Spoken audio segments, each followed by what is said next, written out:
called the Island Boys. And I want to talk about my transformation from 370 pounds down to... Jon Jones talking shit after the fight about Jan because probably Jan... had a few Hennessy's in him. Probably, or other things. Two guys, one bench. Shit talking. Strength sports. Combat sports. Over. What's up, everybody? Welcome to Two Guys, One Bench. Where we talk a lot of shit. And we drop some truth bombs on your bitch asses. Before you do anything else, make sure to like, share, subscribe to the channel if you haven't, and drop us a comment. Rant of the week. We're about to pop some caps. Well, like every week, we kick it off with our rants. Russ, what's your rant of the week? Well, Darrell, holy shit. I'm sure you've seen these guys. They're just popping off right now. They're called the Island Boys, and they're the biggest pieces of shit I ever done see. If you haven't seen them, they're these skinny ass motherfuckers with the worst tattoos on their faces and some shitty ass grills. And worst of all, they have about 10 dildonic sized dreadlocks spiking out of their heads. Darrell, have you seen them?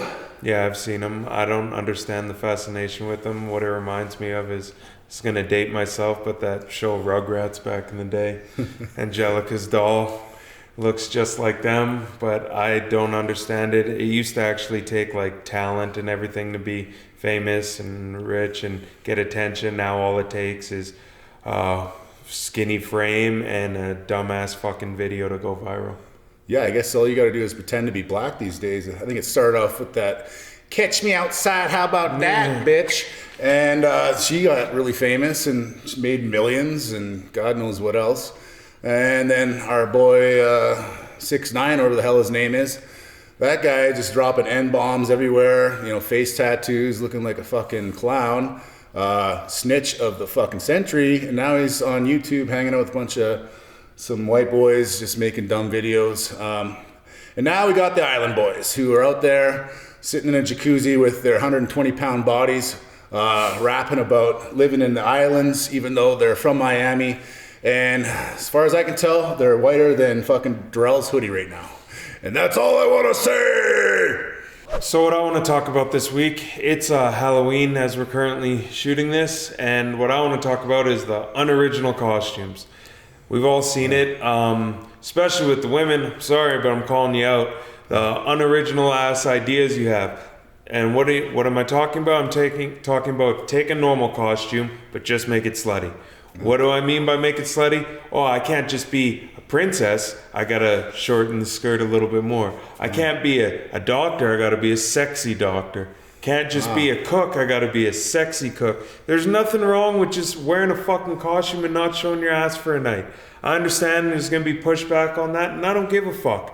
Be original with what the fuck you do. If you're gonna wear a costume, I would much rather see someone go all out and put effort into it, be fully covered and like head to toe look like whatever they're supposed to be dressed up as, instead of wearing a mask and then lingerie and you'd be like, oh, I'm a sexy nurse. Yeah, there's 2 times in Calgary you can count on girls dressing up all pretty like. It's Halloween and Stampede Week. And that's what I want to say. Boom! Combat sports. All right, so last night, combat sports, there was a big card in Dubai or whatever. Abu Dhabi. Yeah, and unfortunately a lot of people didn't get to see it because it aired here at noon, which was a fucking horrible thing on the planning committee's part, but whatever, you gotta live with it. So the main event was Jan versus Glover Teixeira for the 205 belt. Russ, what'd you think of it? Well, yeah, I mean, that was a card that was way too early, so I had to go catch some illegal streams. I won't tell you where I got them. But, you know, for me it was great because Glover Teixeira is 42 years old, and so am I, and this fucking old bastard managed to pull off. I don't even know if it was an upset. I kind of thought, I looked at the fight lined up, and I'm like, this might not be good for Jan because Glover's got some power with his hands, and he's a way better grappler. So I wasn't surprised, but I was definitely happy that he won. What about you, Darrell? To me, the biggest takeaway was Jon Jones talking shit after the fight about Jan because probably Jan had a few Hennessy's in him. Probably, or other things. But before the fight, just Jan seemed way too confident and overly cocky. Going back to when Corey Anderson won his fight and said he was the best 205, and then Jan wanted to talk about how he's the best 205. Well, instead of talking about it, maybe you should have prepared for Glover to your big fight coming up. But obviously he didn't fully prepare for it because he ended up giving up his belt after only defending it against Israel Adesanya and a 42-year-old. So good job.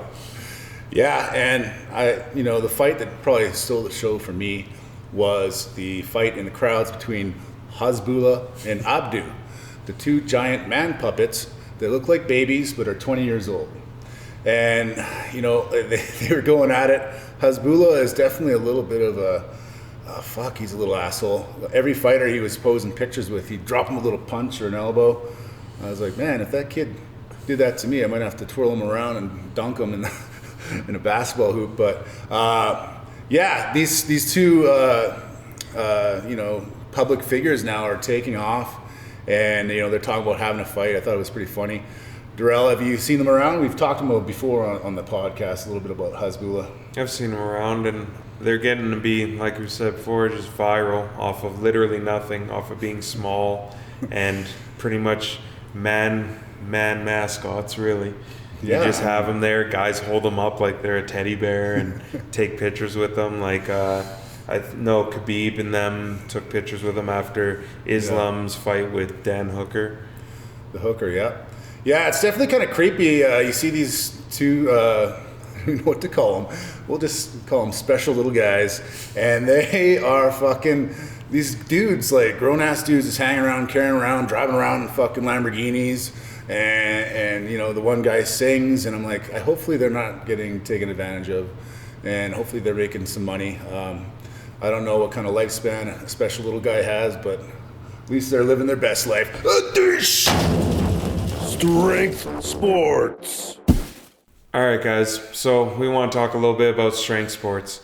This past weekend was the Rogue Invitational. I forget exactly where it was, but it was a big competition for a few reasons. One, the collection of talent that was there, and two, it was a return of Martins Liscis, 2019 World's Strongest Man, and also Mateusz Kiełkowski, him making his big return and renewing their rivalry, because the two of them have gone back and forth, neck and neck, and it was looking like MK was the best in the world at a point, but deadlift always held him back, and Martins was obviously battling multiple injuries and setbacks over and over and over, and hasn't really competed much since 2019. I think he did one comp after that and then got injured and then just took time off, which was good to see him come back, because it obviously paid off with him getting the first overall. Second was Tom Stoltman, and third was Alexei Novikov. Why that's big is because you have the last three World's Strongest Men as the top three, showing that they are the best three in the world, and they didn't just win just because the other guy wasn't there and so on. But it was awesome to see Martins come back after all that time off and just look like a fucking unit overall. It was a little disappointing to see MK perform so poorly, but anytime there's a deadlift event, just expect him to not be winning that competition. Yeah, I only caught the highlights, but I was happy to see Martins take the win. He's one of those guys that's kind of like the smaller but total package, where he's really good and technical.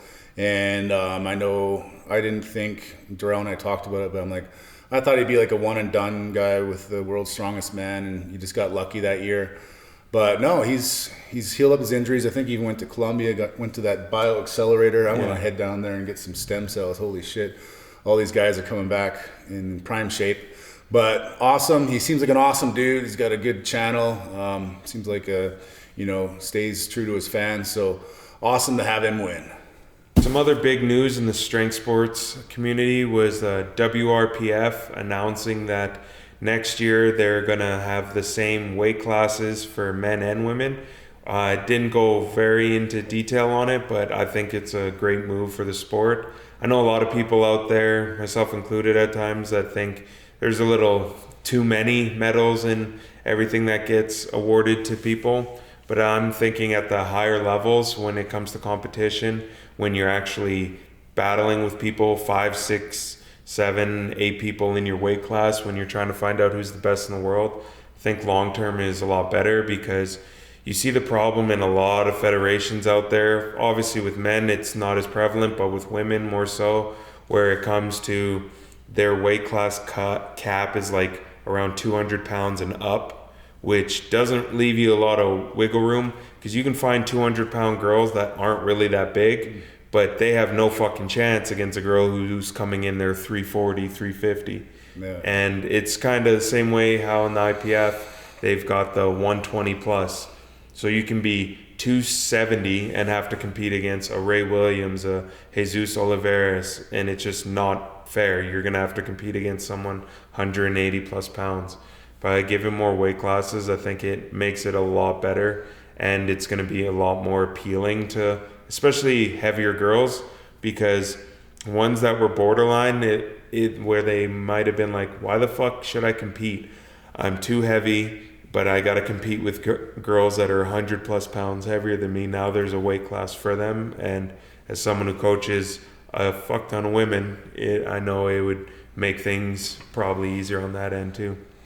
Definitely. And even as a mixed martial arts coach as well, you see the often the cap off for women is at 145, I believe, or 155. Yeah. And so no one else can fight unless they're at 155. Although there's probably some big ass girls out there. For example, Darrell has a sister that's like 6'4", who probably could make 155. But we'd all love to see some giant fucking woman fighting. And not only that, like for me, it would be really hard for me, even though I'm cutting weight. Like even back in the day, that 265 cutoff or 120 to be a heavyweight. There's some huge dudes out there. I mean, that's a really big cut. Why not have a 120 plus like a super heavyweight division? Why not? All right, so that's great news, and I think that trend should keep on going as humans are getting more and more large and out of control with the sizes of people. Kids are growing bigger, so it's just the way it's going to go. Adoosh. Technique of the week. What's up, everybody? So for this week, Technique of the Week, I'm riding solo because, well, this was a solo adventure. I want to talk about my transformation from 370 pounds down to 310 pounds. So today I weighed in, I was 310 pounds. It's the lowest I've been in probably 8 years almost. And a lot of people ask me, well, you're dropping weight, you're looking good. What did you do? Well, first of all, I wanted to say, hey, I'm a trainer. I love doing this for people. I love doing transformations. And I just wanted to show people that I could do it to myself. Why was I 370? Well, I was powerlifting, chasing them $5 trophies. I got all the way to Worlds 2019 and managed to, win first place. And then I was kind of in a limbo in 2020 with COVID. I wanted to do Worlds again. Tournament got canceled. But what remained was me being a fat fuck. And, with COVID, that is probably not the best option. I did have a friend pass away. It was very sad, and so it kind of was roughly last year, or actually this year, in February, where that happened. And I just kind of had a mindset shift where I'm like, you know what? I have this gym now, mixed martial arts, powerlifting, strength training, and I want to get back into coaching some MMA stuff. I need to be in shape because when I was that heavy, throwing a few kicks, I was gassed out, breathing heavy. It was a little embarrassing. So what I really needed, number one, is a mindset shift. So what I decided, when I bought this gym, I'm building it. I needed to get in shape because this is going to be the place where I teach my people. And so I really had to commit to being like, I'm going to lose this weight. And I had a goal, 315. That was my goal. So I'm going to drop from 370 to 315. And so I really had to dial that in and really get my head shift into that. And one of the biggest things was I had to give up that I was going to be as strong as I was. There's no way, unless you're taking, a lot of, steroids and stuff like that. But even then, when you're dropping that much weight, you can barely maintain your strength. So I had to give up that I was going to be as strong. And that was a big thing for me, but I had to make that mindset shift. So whatever it is, whatever your goal is, you have to shift your mind and be really dedicated to that. You have to decide that, hey, I'm gonna fucking give everything I got into this. I'm not gonna quit. I'm gonna push until I hit my goal number. And if it means working out as hard as I can and, you know, bearing down on my nutrition and diet, I'm gonna do anything I can. So without that, you're just gonna be, you know, kind of floating around saying you're gonna do shit. So you have to commit. Okay, so number 2, how do you go from 370 to 315? Obviously, there's gonna be some dietary changes. Well, throughout my career as a trainer over the last decade or so, I've, you know, had some amazing transformations with clients. And what I found works almost for everybody is intermittent fasting or time-restricted eating. And what that means is you gotta, you know, take a bit of time where you're not gonna be eating, actually a lot of time. So the general rule is 16 hours where you're fasting and then another 8 hours where you have a feeding window. So that really worked well for me and it works well for my clients. What you might need to do at the beginning is kind of go in baby steps, 12-hour fasting, you know, 14, then go to 16. But you have to really commit to this. The first few weeks are gonna suck ass. You're gonna be like, I'm so hungry, I'm gonna kill somebody. You're gonna be hangry. You're gonna have a little bit of road rage. You're gonna be, you know, in that zone. So there's a few things you can do to help that. I like to drink, you know, coffee. It is kind of against the intermittent fasting rules, but I throw in some cream, just the fat there. I actually think that more of a high fat, I like to use whipping cream actually, 33%. Just a little dab in there. It just gets my body going, and the caffeine and coffee allows me to kind of just not be hungry. And once I get past that phase, I'm able to go usually sometimes till 4 or 5 p.m. if I have to. And so that's been a real big thing for me. You can do it 2 ways. If you're a morning type person, well then you're gonna have to cut out your meal at night. If you are a guy that likes, or guy or girl that likes to eat at night, well, you're gonna have to starve during the day and then eat later on. So it's a 16-hour window where you're not eating. So you got to decide where you're gonna eat and where you're not gonna eat. It's up to you. And depends on your lifestyle, whether you wanna eat dinner with your family. For me, I work out late, so I like to have a few meals in me. So definitely take up some time-restricted eating, and I think it will do wonders for you. Okay, step 3. Well, you're gonna set up yourself for failure if you don't plan. And by that I mean, you gotta meal prep. My life changed as an athlete, and you know, my gains, whether it be performance or for weight loss, you gotta prepare for that. If you're just walking around with an empty lunch kit, or you know, going to work without food, what's gonna happen? You're gonna go, oh shit, there's McDonald's across the street. Holy shit, there's a, you know, a cheap deal on, I'm gonna get that. Or go to Tim Hortons, whatever your poison is, you're gonna go and you're gonna cheat. Because when you're hungry, you're desperate. It's like a crackhead looking for the next hit. So make sure you carry your crack with you, but healthy crack. And that's in your meal kit. So what I wanna say is, you gotta start planning your meals, measure your macros, make sure you're getting, if you're going for performance, how to, you know, measure enough carbs and fats and protein. If you're trying to lose weight, how to, you know, keep everything cleaner than usual, how to have healthy snacks. What really changed a game changer for me was getting an actual meal bag. You know, I use the 6-pack one, but you can fit about 3 or 4 meals in there. On top of that, you can put your protein shakes on the side, all your supplements in there. There's tons of room. So, you know, I've had a protege of mine, when I told him to get one of these, it was kind of a game changer for him as well, because, you know, you go into university or whatever and you're not getting the right amount of food. Sometimes you starve, you don't want to spend money on stuff. So having your meals with you is a game changer. So make sure you stay on top of that. Okay, so number 4, this one's huge, and that is sleep. As a young man, I was guilty. I would often stay up late and get up early. I was in Japan as a teacher, but I've always been a night hawk, so I would be up till like 2 in the morning, and then I'd get up at, you know, 6 a.m., so 6 or 7.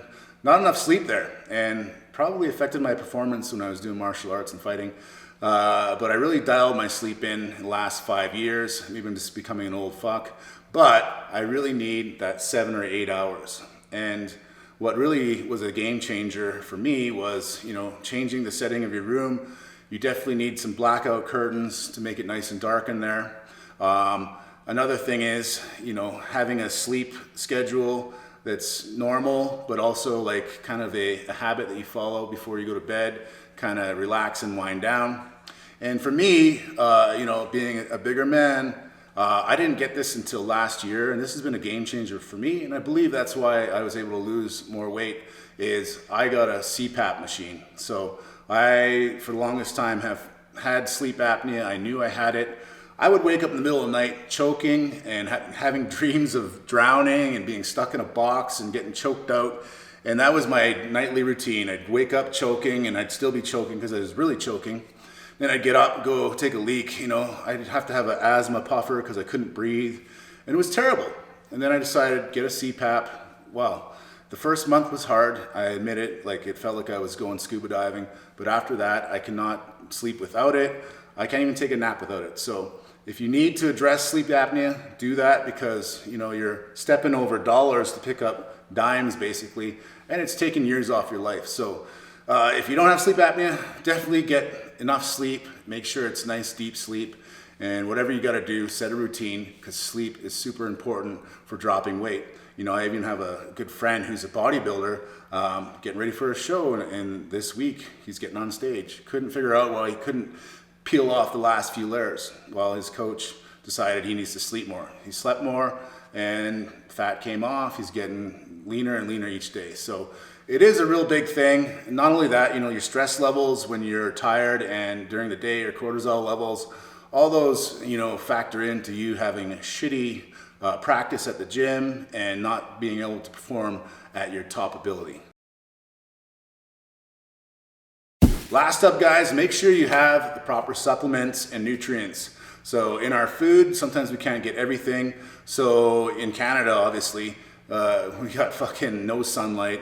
You know, I'm a pasty motherfucker. So I need vitamin D. Vitamin D is a huge one. You can look into the research. You know, some doctors will recommend, you know, a couple thousand IUs. I take 8 to 10,000. You know, that's my own choice, and science has proved that that's not toxic. And I think it's been a game changer to not only my, you know, my bone density and my muscular strength, but it's almost acts as, you know, a hormone if you have proper, you know, vitamin D in your system. But it has to be paired up with calcium and magnesium and all these other, you know, supplements. So I always take, you know, multivitamin, my omega-3s, and some other immune system boosters. So I do that just because of COVID. That's huge. Like, you make sure that you're not deficient in certain vitamins, and by doing that, you can, you know, improve your whole your body's function.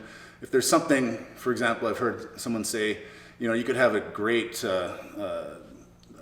truck that's huge and has lots of power, but if you take out the spark plug, what's going to happen? You got nothing. That spark plug is like your micronutrients, right? So you need to have those in check to make sure you're running smoothly. One secret ingredient, I should almost add this as its own section, but I found the miracle supplement, and that is Metamucil. You heard it, that old man fucking drink.